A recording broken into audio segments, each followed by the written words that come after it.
متنقلة مزودة بآلات للأشعة الرقمية وأجهزة للفحص بالصدى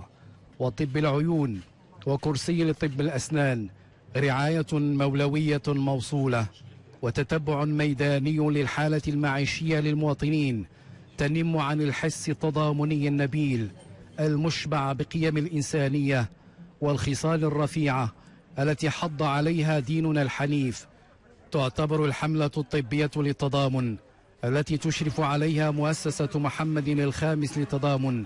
تجسيدا ناجحا لتنسيق السياسات الوطنية العمومية مع المقاربة التضامنية من أجل تحقيق تنمية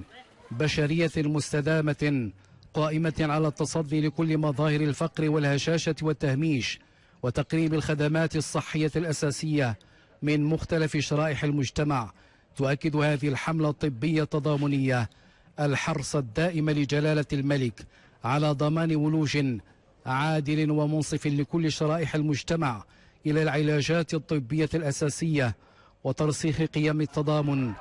لدى المجتمع المغربي. ما بين 2003 و2015 نظمت مؤسسة محمد الخامس تضامن ما مجموعه 577 حملة طبية استفادت من خدماتها 600